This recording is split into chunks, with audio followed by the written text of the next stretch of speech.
Hey, what's going on, friends? This is Paul Hutchings coming to you with episode 48, right? 48 of The Good Parts, a daily social media show where I go live Monday through Friday in an effort to do my best to share one good part from my life and or business that can help you and me create more prosperity, happiness, joy, abundance, success in all aspects of life. So in today's episode, I want to talk about how to overcome analysis paralysis, specifically in business. And I want to share 4 powerfully proven tips for getting out of analysis paralysis and stepping in to fast decisions, which definitely I found leads to greater peace of mind and more success over time. I do also want to let you know that you can comment below and I can display your comment and picture on the screen. And I would love to do that. So if you're tuning in live, comment below. Let me know who you are, where you're tuning in from. If you're catching the replay, please do the same. I love connecting with as many people as I possibly can.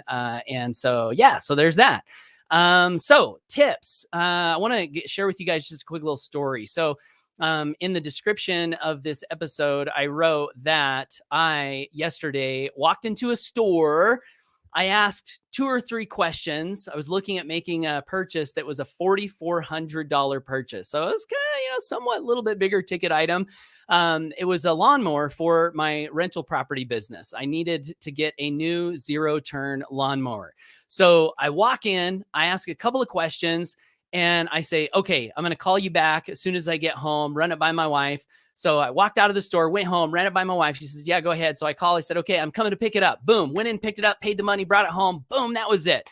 And the point of this story, though, is this purchase, although it sounded like a fast purchase in the way that I described it, this was a decision that was made after 1 to 2 years of frustration. I have another 0-turn lawnmower that's a great lawnmower, but it's given me a lot of problems over the last couple of years. It's always breaking. I'm always having to run it into the shop, pick it up. So I've been thinking for like 1.5 years about getting a new lawnmower. And I finally did it yesterday. So it was causing me all of that frustration for all that time. The other thing that happened in the time leading up to my purchase yesterday was over this last 1.5 years, I went to different lawnmower stores. I looked at different brands. I researched on the internet, pros, cons, price, best, not best, this, that, reviews, yada, yada, yada. And so the point is it has taken up so much of my mind space, to where yesterday, when my lawnmower broke down again this week and got stuck on my yard, I said, that's it. I'm done. I'm not dealing with this anymore. I'm just going to go in and I'm going to buy the best thing that this guy has. So what's kind of funny about this is the title of this episode is How to Overcome Analysis Paralysis in Business. And I just told you a story about how I was stuck in analysis paralysis for like 1.5 years. But hey, that's how we learn, right? But the point, though, is when I made that decision and I brought the lawnmower home and I mowed my lawn, it was all done. All of the stress, all of the back and forth, all of the research, all of the what if questions in my mind. Am I going to get a new lawnmower? Am I not going to get a new lawnmower? Am I going to deal with fixing this? It was just all over. And I had peace of mind because the decision was made and I was able to move forward and just clear that brain space that I've had in my head for the last 1.5 years. And that's what decisions do. That's what decisions do. They create peace. They get rid of anxiety. I was actually watching a podcast yesterday where a clinical psychologist said that there are proven studies that show that more choices for consumers actually are not better because they've linked more choices to anxiety, higher levels of anxiety. And you guys know this, right? Like if you have all of these choices to choose from and you're stuck in, oh my gosh, I don't know what to choose. This one, that one, pros, cons, benefits, reviews. It like drives you crazy. Napoleon Hill in his book, Think and Grow Rich said, indecision is a temporary form of insanity. And I would agree with that. It feels like you're insane when you're stuck in a decision. So what I wanted to do is pass along 4 tips, okay? So tip number 1, I already mentioned that quote from Napoleon Hill, realize that decisions lead to peace. So it's a good thing, I think, to get in the habit of valuing decision making and valuing making swift decisions. That's a good thing to think about. I used to have an affirmation that said, I make decisions fast and swiftly move forward. That helped me a lot in the early days of my business. So that's tip number one. Tip number two is to realize that not all decisions are important as we think they are. Oftentimes we'll take a decision that we have to make and we'll make it the most important thing in the world. And we'll like in our mind, we'll say, oh my gosh, everything hinges on this decision. If I make the right decision, everything's going to be great. If I make the wrong decision, nothing's going to be right. It's not true. Most of the decisions that we get stuck on in the grand scheme of things actually don't really matter all that much. And I want to break this particular tip into two sub tips. Number one, making a decision can be a much better part of the research process than reading, thinking about, and worrying for long periods of time. So one thing I told myself yesterday before I made this purchase and bought this lawnmower is I said, look, Paul, buy the freaking lawnmower. Use the lawnmower. If it's a good lawnmower, then you're going to learn that through using it. If it's not a good lawnmower, you're going to learn that through using it too. And then when time comes to buy another lawnmower, you'll have cleared this one out because you had personal experience. You didn't need to read millions of reviews and see what every person and their dog had to say about the lawnmower. Just make a decision and have that be a part of your discovery process. I think that's a good thing to think about. And then the other thing that I wanted to talk about here on decision making is if you can make leverage decisions. And this is an example of how not all decisions are created equal. There's a thing that I like to call a leveraged decision. I remember reading, actually it was in a podcast, Timothy Ferriss, one question that he asks himself a lot is, what is the one thing that I could do that if I did this one thing, it would make everything else in my business or my life easier or unnecessary? What is the one thing? That would be a leveraged action, right? A leveraged action. So when it comes to leveraged decisions, you can make a decision that will free up hundreds and thousands of future insanity sessions with decision making. That's a leveraged decision. So an example in marketing, okay? So this is for business owners, right? I'm a business owner. I do marketing, have done marketing for a long time. A leveraged decision in marketing would be, I'm going to decide to send an email list to my email list every weekday forever. Or I'm going to decide to do a daily video every weekday for my business forever. Now, if you make that decision, see what you've done is now tomorrow, when you wake up tomorrow, you don't have to go back and forth. Should I make a video? Should I not make a video? Should I do other things? Because you've already made the leverage decision. So now you don't have to think about it. You just wake up and do it, right? Another example of a leverage decision, just a random one, is clothing, right? So I wear these shirts all the time, every day, all the time, same shirts. And one of the reasons that I do it is because it was a leveraged decision. I found one shirt that I love that has a lot of meaning for me behind it, a lot of inspirational value, that is comfortable.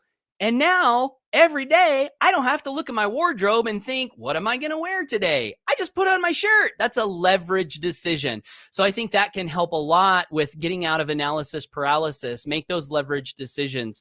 Another thing to realize with decision making that I'll throw out there is a good decision. And you guys can let me know if you think this is true or not. Could be false. Let me know. I believe a good decision is far superior than a perfect decision. So one of the things that we do sometimes that gets us stuck in an analysis paralysis is we want to make the perfect decision. We want to buy the best lawnmower. We want to do the best thing. And because we are so set on doing the best thing, we'll get stuck in so much research and analysis because we got to get the perfect one. But what if good decisions are far better than perfect decisions? And what if it's better to just make a good decision and move, a good decision and move, a good decision and move? You create more action in your business, I think, is my belief. You create more action.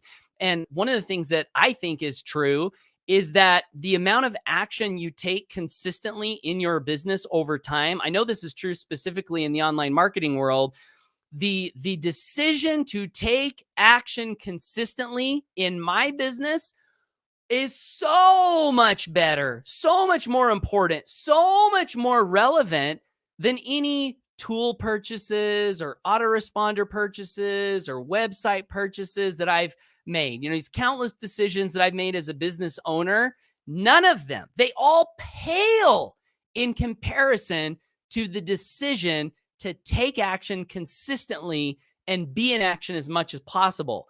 And I think that's an example of a good decision is far more important than a perfect decision. It's not the end of the world if we don't make a perfect decision. It's not. And then the last thing that I want to pass along is food for thought when it comes to getting out of analysis paralysis.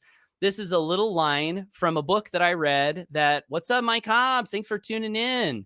Lines are a little slow today on the live replay, so thanks for being here with me today, Mike. Looks like it's you and me on the live. So I don't know where everyone else is, but maybe they'll catch the replay. The last thing that can be helpful. So in Napoleon Hill's last book, Grow Rich with Peace of Mind, it's not very famous. Not very many people know about this book. But since I'm a big Napoleon Hill fan, I've kind of searched out everything that he's written and tried to read it all. And I found out that he wrote this book in his 80s, the very last book that he wrote. And it was intriguing to me because when someone is at the very tail end of the years of their lives, it seems like they might have their most profound wisdom, their deepest insights. And so I wanted to read this book. Well, in this book, he has a phrase in there, and the phrase is this. And I want to ask you to consider it without judging it when I say it, because you can judge it and totally miss the value here. The phrase is, ultimately, nothing matters. Wait, what? Paul, what do you mean, Paul, nothing matters? Ultimately, nothing matters. And what Napoleon Hill said as he passed along this phrase is he said, everything matters in its time and its place and its space, but reserve a portion of your consciousness for the ultimate, the time when, we're not on this earth anymore. When you look at the stars in the sky and you think about the history, the timeline of the earth and how many millions of years the earth has been around and how long the earth will be around after my physical body and your physical body is not here anymore. That's the ultimate. So he says, ultimately, nothing matters. And even if you don't want to say nothing matters ultimately, if you reserve a space in your consciousness for the ultimate, it puts things in perspective, especially when it comes to making a decision that maybe you're stuck on. If you're stuck in analysis paralysis, like at the end of the day, does it really even matter that much? This little decision that I was fretting about so much, after 10 years, 50 years, 90 years, 100 years goes by, will this decision have even really mattered that much? And if we'll compare the decisions that we make in relation to the bigger picture, oftentimes it can give us a sense of lightness where we're like, you know what?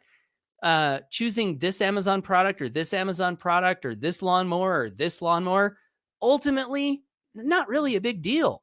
But what is a big deal is my peace of mind today. So if I want peace of mind today, it might be a good thing to make a decision and get that off my plate so I can move on to the next decision rather than staying stuck in indecision, which, as we've mentioned, is a temporary form of insanity. So those are my 4 tips for overcoming analysis paralysis, especially as a business owner.